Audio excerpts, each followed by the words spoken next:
Shalom, salam sejahtera untuk kita semua. Di sini kami dari kelompok 6 ingin memperkenalkan nama kami terlebih dahulu. Perkenalkan, nama saya Devi Marina Brutarigan dengan NPM 2110041 dan teman saya Fitriani Sitanggang 2110068 dan Gabriel Irawati Borusinaga 2110081.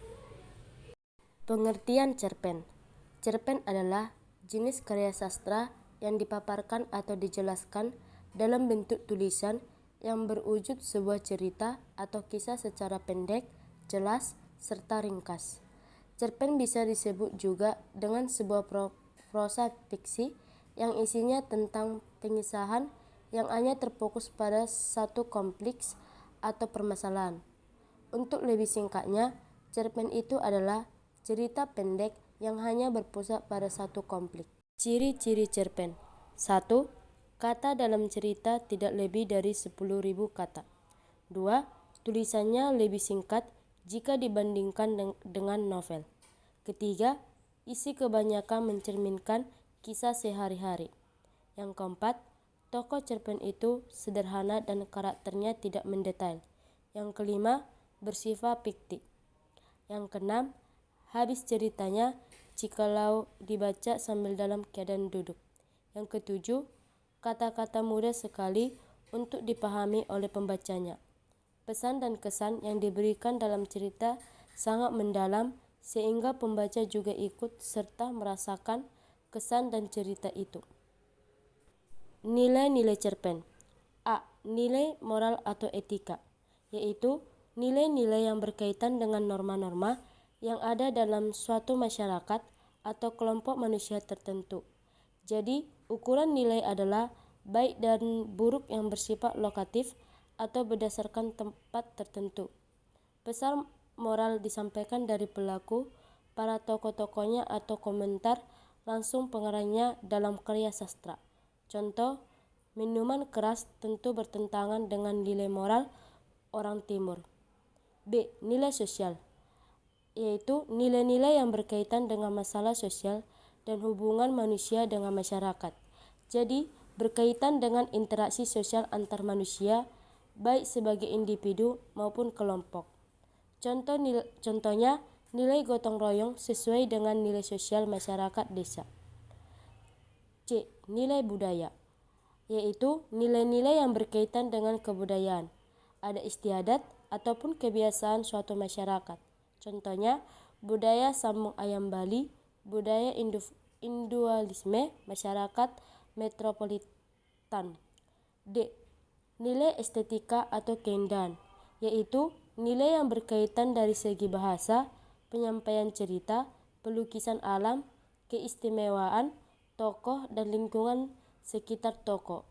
Contoh, rambutnya terurai selaya kilau emas terkena mentari. Di sela-sela keindahan matanya terias indah gumpalan berlian. Di kedua linsum pipinya secara manik indah terlihat indah di antara senyumnya.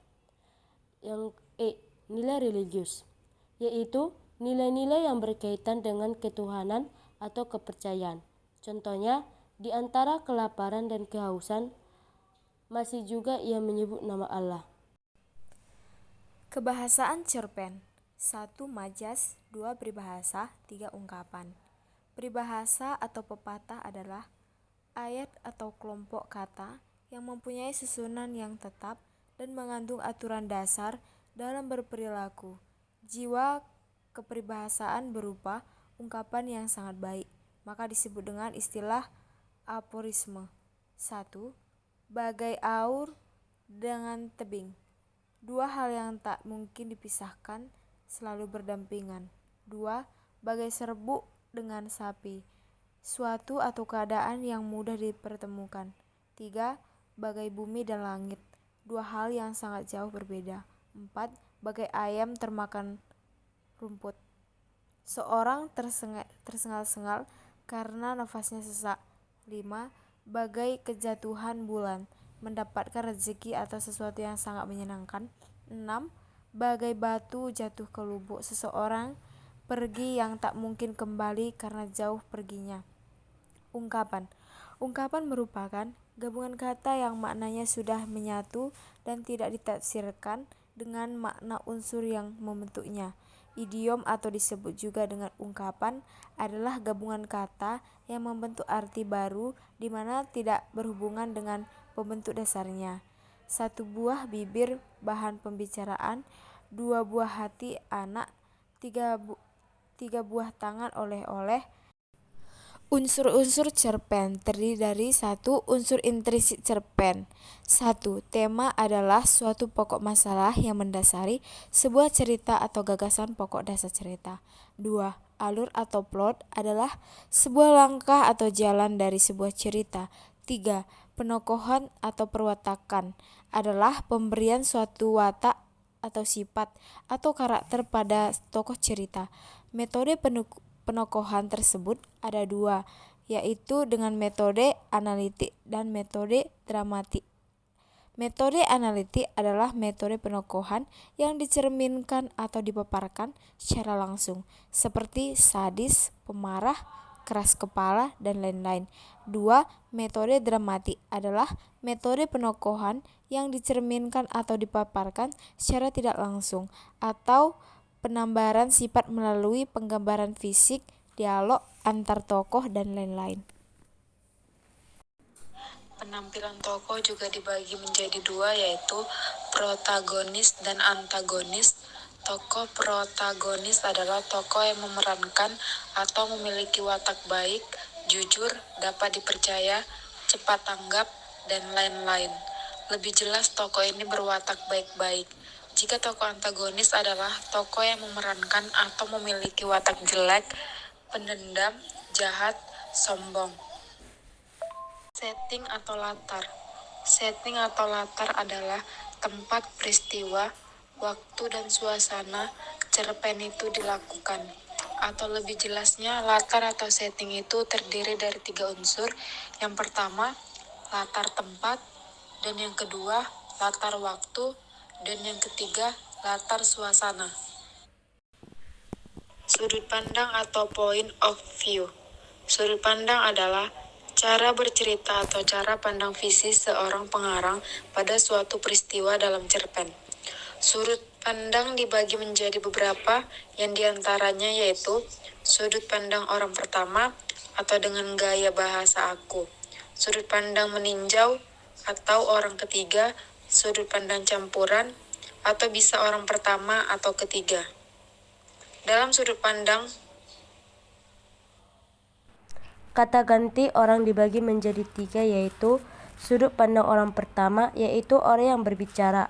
Contohnya seperti kata aku, saya, gue, atau untuk tunggal, seperti kami, kita, dan untuk jamak. Yang kedua, sudut pandang orang kedua. 2. Sudut pandang orang kedua, yaitu orang yang dibicarakan, contohnya seperti kamu, engkau, atau untuk tunggal, seperti kalian, untuk jamak. Yang ketiga, sudut pandang orang ketiga, yaitu orang yang dibicarakan, contohnya seperti ia, dia, untuk tunggal, seperti mereka, untuk jamak. 7. Amanat. Amanat adalah sebuah pesan atau harapan seorang penulis cerita kepada pembaca agar pembaca mau bertindak atau melakukan sesuatu. 8. Gaya penceritaan. Gaya penceritaan itu dapat dilihat dari segi bahasa dan nada. Dari segi bahasa, kalian bisa mencermati adakah kekhasan dari sebuah cerpen itu dalam pemilihan sebuah gaya bahasa atau majas, ungkapan yang digunakan. Jika dari segi nada, kalian dapat mencermati apakah ada kesan nada yang menimbulkan rasa romantis, simpatik, dan sebagainya dalam cerpen tersebut. 2. Unsur-unsur intrinsik cerpen. 1. Latar belakang masyarakat. Pengaruh latar belakang masyarakat kepada pembuatan cerpen itu sangatlah berpengaruh. Pemahaman untuk itu bisa berupa antara lain adalah kondisi berpengaruh, politik, ideologi, negara, kondisi sosialnya, dan juga kondisi ekonominya masyarakat. Yang kedua, latar belakang seorang pengarang. Latar belakang pengarang itu terdiri dari biografi pengarang tersebut, bagaimana kondisi psikologis pengarang bagaimana, serta aliran sebuah sastra yang dimiliki penulis sangatlah mempengaruhi terhadap terbentuknya sebuah cerpen.